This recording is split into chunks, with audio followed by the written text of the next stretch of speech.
Stray Games, and we're going to talk about King's Quest with Lindsay. How are you doing today? I'm doing well. How are you doing? I think I'm doing fantastic, and I don't think this person needs an introduction. Say hi. They couldn't keep me out of the video. King's Quest is my all-time childhood happy place for video games. It's been almost 20 years since the last King's Quest came out, right? Yes. We're gonna do a little hair talk. And what's the really important thing is Graham's become an old man, right? He's gone on many, many adventures. And in our game, he's now telling the tales of those adventures to his young granddaughter, Gwendolyn. And so all of the different chapters are told in flashback of different points in his life. And so this one actually opens with Graham going to obtain the magic mirror for King Edward in the well, which is an homage to King's Quest I and a bit of a reimagining from that. We want you to kind of enter into this world. But then Gwendolyn is like, we all know this story. Let's hear a new one, Grandpa. And so he then is telling us the tale of when he first arrived in Daventry. And that's what this first chapter is about. But each one will take place in a different point in his life. Excellent. I'm already excited. So much that I forgot the next question. Do you have one? Yes. So is the gameplay going to be the way it used to be, where you're just kind of like, boom, put in the world, and there isn't a whole lot of cues about what you're supposed to do or what the quest actually is? So there's a lot of mix. So it's definitely a story puzzle adventure game, right? So because Graham is telling this story, we have a narrator throughout the entire game who's helping to kind of guide the quest that's happening from there. The main thing that you're arriving into town with is you're late for this knight tournament to try to become a knight, and all the bridges are out. So how do I get to town? And so from there, you end up solving different puzzles. And Christopher Lloyd, who plays Old Graham, is there to help you along the way. Okay, I'm sorry. You just said Christopher Lloyd. I might have just said Christopher Lloyd. So other than this awesome voice actor, is there anybody else that we should be of note? Do you know Wallace Shawn of Princess Bride Inconceivableness? I sure do. All right, so the first chapter is already out. Yes. And we're working on the second chapter. Second chapter's in the works right now. The team's developing it back home in LA. What kind of timeline are we looking at? It'll be out by the end of the year, but we're not saying anything further than that. We're a small team. We're only like 20 people, and we got to put our care and heart and souls into this. Absolutely. Please do.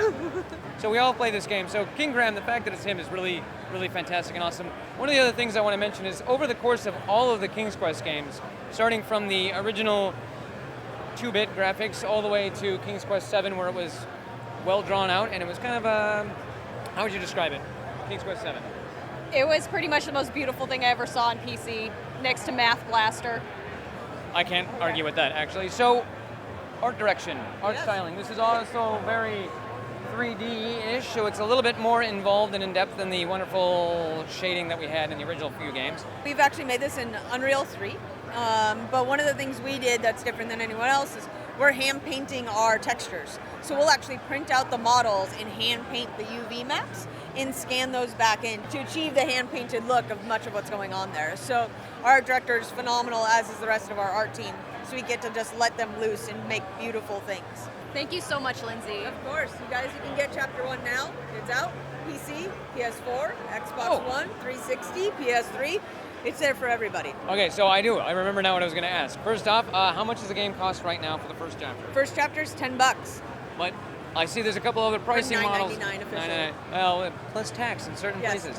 So what? I see a couple other pricing models up here. What else do we have to get from this? So you can buy the first chapter, so you can get a sense of, jump into Daventry, whether you're one of the fans of the classics like all of us, or it's your first time entering into the world of King's Quest. And then you can pick up the season pass to get chapters 2 through 5 from there. Or you can buy the complete collection up front, which is all the chapters 1 through 5, and then an exclusive epilogue that's going to come out at the end of everything. It'll be like a small mini chapter of a different story we'll explore. And how much does that cost? That's the full complete collection is $39.99. Season passes are $29.99. So if you buy a kit, you get one free as well. So buy the full game and agree. make sure that this is going to finish, because I want to get that epilogue. And just what you guys are going to do. And the other fun question I have is that you said this made in Unreal, and this is available on everything, but I have to ask, is there a Linux and or Mac planning? Anything? It's not announced at this time, but that doesn't mean it's not going to happen. Buy the full game and say, I want it for Linux. Just send it to them. Send it to them. Linux. All right, we're here with John and Alex. They're the developers on Death's Gambit in the Adult Swim booth in PAX East in Seattle, United States, Earth. All right, what's up, guys? Hey, man, how's it going? Very good. Yeah, doing well. This game is a 2D pretty hardcore and dark compared to a lot of the things I've seen. What has inspired the art style of this game? Who's in charge of that more? That's me. All right, what inspired the art style? Art style is pretty much anything dark medieval fantasy you could think of. Lord of the Rings, Castlevania, everything in that vein. Did a lot of experimentation, kind of trending towards Studio Ghibli style. Sword and sorcery. Sword and sorcery, Right. all that good stuff. Did you ever play ActRaiser? No, but a lot of people have compared it to that. I think John has played it. I personally have not. I was like, when I first saw the trailer, I started to message my friends like, "Hey, this game looks a lot like ActRaiser." So Definitely, it's very different in gameplay, but yes. Right. Yeah.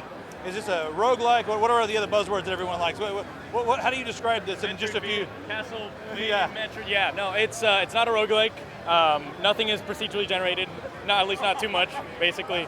There's this big non-linear world filled with bosses you can explore, and the whole goal is get stronger by defeating these bosses and then go to the next area, or like if you're having trouble in one area, go to the other one. That's basically the goal. It's like a boss fest. You said large, non-linear. Does that mean you can revisit old areas and maybe have access to new things because of old, like Metroid style? Absolutely, you can revisit old areas. There's stuff that you might have missed, or that if you do better, you get different gear. Say, for example, there's these treasure chests that if you do a level without healing, you can open that treasure chest. Or if you beat a boss in a certain way, you'll get a specific item. And that being said, all our bosses are immortal, and there's many NPCs that are immortal, and that's a big interesting mechanic in our game, because say, for example, you attack an NPC, which you don't know. Maybe they drop something good, but later on you realize that they're immortal, they'll come back and try to haunt you or something like that. So it's all about that theme, yeah. We do have some developers on the website. What are you guys using to develop your game?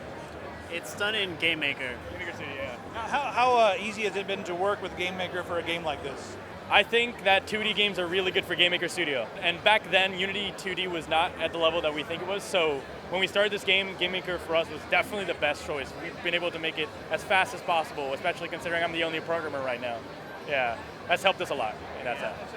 As far as programming goes, do you ever look back and think maybe I should have chosen a different platform? Or are there any pitfalls or any things that are really difficult with GameMaker, or are you pretty satisfied with it? I'm satisfied. The only thing I say is I wish we had gotten a programmer faster, another one. But other than that, it's helped us move really fast, even though I'm alone in terms of programming, yeah. Most ridiculous thing that's happened throughout the development process. It could be a funny story. Well, I always say the story of how we came up with the giants. So if you look at our trailer, there's a big scene where you can climb a giant, and there's some other stuff you can climb in the game that's very Shadow of the Colossus inspired. Initially that started because we were prototyping different weapon ideas, and then I had just finished watching Attack on Titan, and so basically that kind of melded together, and I didn't sleep until I programmed the leg of a giant, basically because I was so excited, and it worked so well that then it slowly evolved into the game having a lot of big climbable creatures. Yeah. Interesting. I have to go back and remember. I forgot that part of the trailer.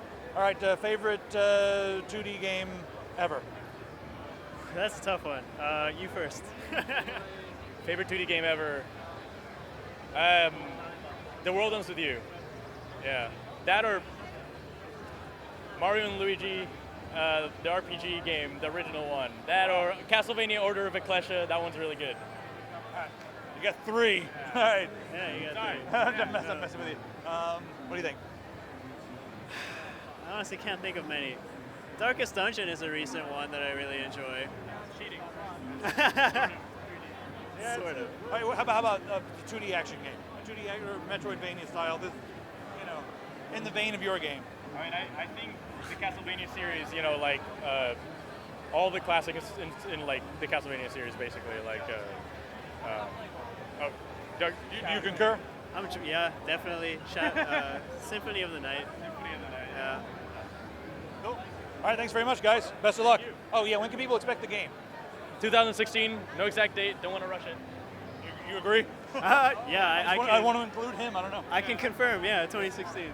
There you have it, guys. All right, guys, special thanks to Corsair. They're the reason that we're here. Be sure to check out all of our coverage, and you can enter to win a Scimitar mouse. Just go ahead and click on the screen to see our Corsair video. Good luck in winning the Scimitar MMO gaming mouse.